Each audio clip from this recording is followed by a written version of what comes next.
आज से 400 साल पहले दिल्ली पर मुग़ल सुल्तान औरंगज़ेब की हुकूमत थी।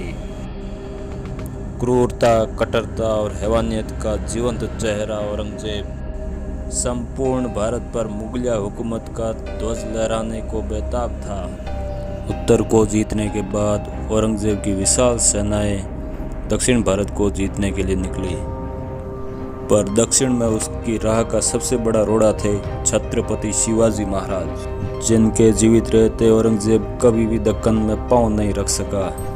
पर 1680 में छत्रपति शिवाजी महाराज की मृत्यु के बाद औरंगज़ेब की दक्षिण भारत को जीतने की चाहत फिर से जागने लगी और उसने अपनी पूरी सेना को दक्कन में उतार दी। संकट के काले बादलों के बीच महाराष्ट्र की धरती पर एक हिंदुत्व की चिंगारी ने जन्म लिया, जिन्होंने मुगलों में ऐसा खौफ बनाया कि पूरे दक्कन सहित हिंदुस्तान में मुगलों का खौफ ही समाप्त हो गया। यह गाथा है फौलादी जिगर वाले एक हिंदू राजा की, जिसने 25 सालों में औरंगज़ेब के साथ इतने युद्ध लड़े कि औरंगज़ेब का खाना पीना, सुख चैन सब मुश्किल कर दिया।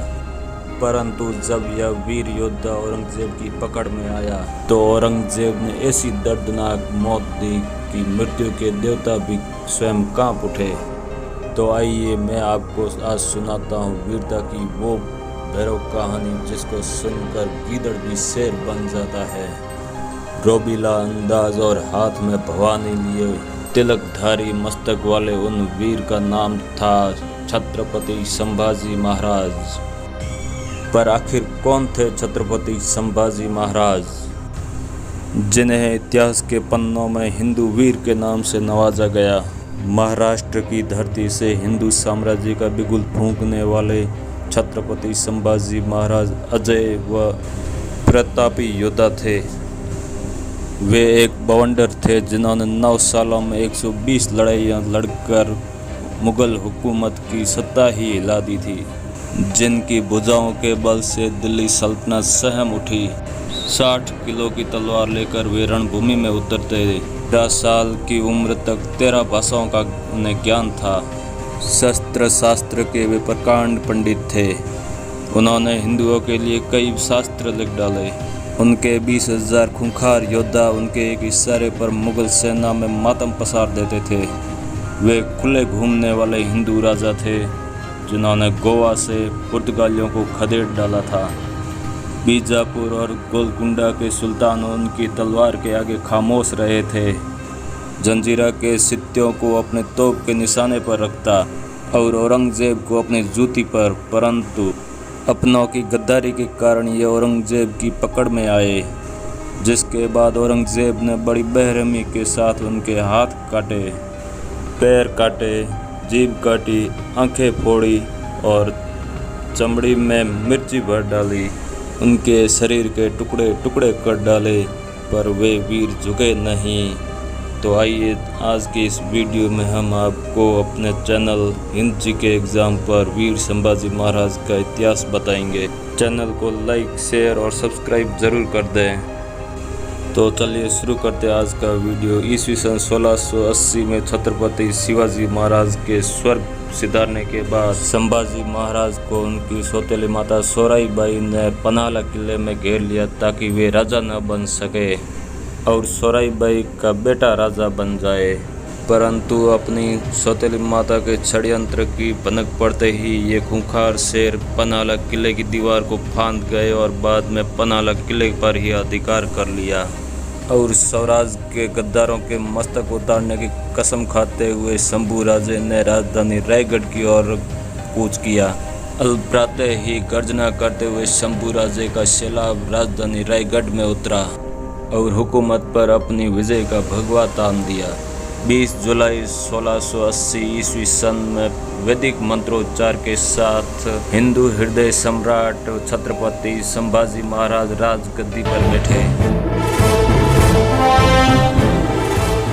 राजा बनते ही संभाजी महाराज ने अपनी पूरी सेना को रायगढ़ में एकत्र किया और मुगलों के विरुद्ध युद्ध का ऐलान कर दिया। ईस्वी सन 1681 को मध्य रात्रि में अपनी तमाम सेनाओं के साथ वीर संभाजी राजे ने बुरहानपुर पर आक्रमण कर दिया, क्योंकि बुरहानपुर वो शहर था जो औरंगज़ेब की दूसरी राजधानी था। यहाँ पर न सिर्फ औरंगज़ेब का खजाना रखा था, बल्कि मुग़लों के विरुद्ध आवाज़ उठाने वाले हज़ारों हिंदुओं को भी यहाँ कैद करके रखा गया था।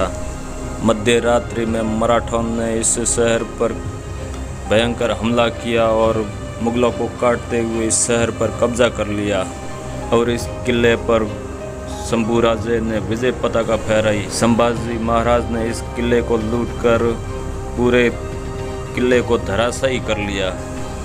मराठों ने जाते जाते इस पूरे नगर को तबाह कर डाला। मराठों के इस पराक्रम से औरंगज़ेब गुस्से से लाल हो गया और उसने अपने बेहतरीन सेनापति हुसैन कुली खां को पूरी सेना के साथ मराठों की धरती पर उतारा। हुसैन कुली खां दिल्ली में यह कहकर निकला कि वो 3 दिन में मराठों को मसल देगा, पर वो 3 साल तक वापस नहीं लौटा, क्योंकि संभाजी महाराज ने उस पर तगड़ा घेरा डाल रखा था। क्योंकि मराठों के आगे उसका पूरा लश्कर लुट गया, सेनाएं मारी गई और वो खुद एक रात को मौका पाकर दुम दबा के भाग निकला। इस प्रचंड जीत ने संभाजी महाराज को दक्कन का सूरमा बना दिया, परंतु ये बात औरंगज़ेब सहन नहीं कर पाया और मात्र 1 महीने बाद ही सेनापति खान जहां बहादुर को 1 लाख की सेना के साथ सतारा में उतारा। परंतु मराठों ने खान जहां को छापामार युद्ध नीति से दौड़ा कर मारा। वो महाराष्ट्र में जहां भी अपना पड़ाव डालता, मराठे उस पर छापा डाल देते। अंततः वह भी बुरी हार और लुटपिट कर दिल्ली पहुंच गया।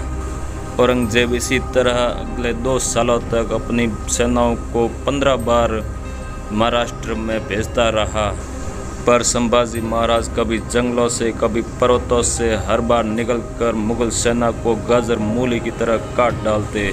जब सारे प्रयास असफल हो गए तो औरंगज़ेब अपने पूरे सेनापतियों के साथ महाराष्ट्र आ धमका और वह आगे की रणनीति तय करने लगा। 9 लाख का विशाल लश्कर, 15 मनसबदारों की बड़ी सेना के साथ औरंगज़ेब ने औरंगाबाद में अपना पड़ाव डाला। औरंगज़ेब ने आते ही मराठों पर हमले और तेज़ कर दिए। ईस्वी सन 1682 में औरंगज़ेब की बर्बर सेनाओं ने रामसेज के किले को घेर लिया। संभाजी महाराज किले के अंदर थे। 5 महीने तक दोनों सेनाओं के बीच भयंकर युद्ध चलता रहा, पर ऊंचे किले तक ना तो औरंगज़ेब की तोप पहुंच सकी, ना ही तलवार, और अंततः वह थक हार कर वापस लौट गया। अपने किले पर हमले से नाराज संभाजी महाराज ने औरंगाबाद की मुग़ल छावनी पर छापे डालने शुरू कर दिए। ईस्वी सन 1684 को भयभीत औरंगज़ेब ने संभाजी महाराज को सबक सिखाने की ठानी। उसने अपनी सेना को उठाया और सीधे मराठों की राजधानी रायगढ़ पर चढ़ाई कर दी। इस समय दक्कनी रियासतों के 2 मुस्लिम सुल्तान आदिल शाह और कुतुब शाह ने भी अपनी सेनाओं के साथ काफिरों को मिटाने के उद्देश्य से मराठों पर आक्रमण कर दिया। संभाजी महाराज चारों तरफ से शत्रुओं से घिर गए। उन्होंने मराठों को किले पर फैला दिया और रायगढ़ की प्राचीर से तोप, तीर और भाले से बरसात कर दी। इस हमले ने मुग़लों को बिखेर दिया। अपनी सेनाओं को भागते देख औरंगज़ेब भी मुंह छिपाता हुआ भाग निकला। इस घटना ने पूरे भारत में औरंगज़ेब का खौफ समाप्त कर दिया। फिर भी औरंगज़ेब रुका नहीं। उसने मैसूर के राजा जंजीरा के सिद्दी और गोवा के पुर्तगालियों को अपने साथ मिलाकर के मराठों को घेरने की योजना बनाई, पर संभाजी महाराज को इस बात की भनक लगते ही उन्होंने गोवा पर धावा बोल दिया। गुस्से से लबरेज मराठे नंगी तलवारों के साथ गोवा की धरती पर उतरे और एक एक करके गोवा के किलों पर भगवी ध्वजा फहराने आरंभ कर दिया। संभाजी महाराज ने गोरों की चमड़ी उधेड़ दी। ओम चर्च के बाहर खड़े संभाजी महाराज ने जैसे ही अंग्रेजों के विरुद्ध महादेव का उद्घोष किया, तभी पुर्तगाली सेनापति सैन फ्रांसिस को गिड़गिड़ाता हुआ शंभू राजे के कदमों में बैठ गया और औरंगज़ेब से दूर रहने का वचन दिया।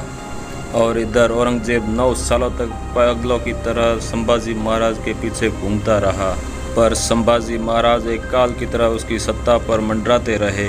और अंत में जब औरंगज़ेब खुले मैदान में संभाजी महाराज से नहीं लड़ पाया तो उसने संभाजी महाराज के घर के भेदी का पता लगाया तो उसने संभाजी महाराज के साले गणोजी सिरके का साथ औरंगजेब को मिला। गणोजी ने संभाजी महाराज के पल पल की खबर औरंगजेब तक पहुंचानी शुरू कर दी। ईस्वी सन 1689 को संभाजी महाराज संगमेश्वर में थे। वे जनता की समस्याएं सुन रहे थे और इस समय उनके पास मात्र 500 सैनिक थे। ये सूचना गणोजी सिरके ने औरंगजेब को दे दी। उसके बाद औरंगजेब ने अपने सेनापति मुकरब खान को मात्र 6000 सैनिकों के साथ इस दिशा में भेजा। अपनों की गद्दारी के कारण अंततः शहर का शावक मुगलों की गिरफ्त में आ गया। यहाँ एक युद्ध हुआ, उसमें संभाजी महाराज और उनके मित्र कवि कलश को पकड़ लिया गया। 9 सालों से खुन्नस खाए बैठे औरंगजेब के आदेश पर संभाजी महाराज और उनके मित्र कवि कलश को ऊंट पर उल्टा लटकाकर पूरे शहर में घुमाया गया और फिर इन दोनों को औरंगजेब के सामने हाजिर किया गया। औरंगजेब ने संभाजी महाराज से 3 चीज़ें मांगी। पूरा मराठा राज्य मेरे हवाले कर दो और मेरे गुलाम बनकर राज करो। मेरे किलों से जितना भी सोना और खजाना लूटा मुझे वापस कर दो। और तीसरा, हिंदू धर्म छोड़कर इस्लाम अपना लो। पर शंभू राजे ने औरंगजेब की एक भी शर्त को मानने से इनकार कर दिया। उसके बाद औरंगजेब ने क्रूरता का वो चेहरा दिखाया। दोनों वीरों को जेल के अंदर बंद कर दिया। दोनों वीरों ने अन्न जल का त्याग कर दिया और औरंगजेब ने क्रूरता दिखाते हुए दोनों के नाखून उखाड़ने शुरू कर दिए। आंखों में मिर्ची डालकर पानी के लिए तरसा दिया और फिर जलती हुई सलाखें उनकी आंखों में डाल दी। उसके बाद उनके हाथ और पैरों की उंगलियां काटी गई, बालों को खींचकर उखाड़ दिया और फिर धीरे धीरे उनके शरीर की खाल उतारनी शुरू की और फिर उनकी जीभ काट दी गई। ये सब लगातार 40 दिनों तक चलता रहा। हर रोज़ उन दोनों के शरीर का एक एक अंग काटा जाता, पर शंभू राजे झुके नहीं और अंत में उनके शरीर के टुकड़े टुकड़े करके फेंक दिए गए। और आज हम इन वीर सपूतों को भूल चुके हैं। हमारे इन वीर सपूतों की कुर्बानी को जन जन तक पहुंचाएं। आपका हृदय कहे तो इस वीडियो को लाइक करना और चैनल को सब्सक्राइब करना। धन्यवाद।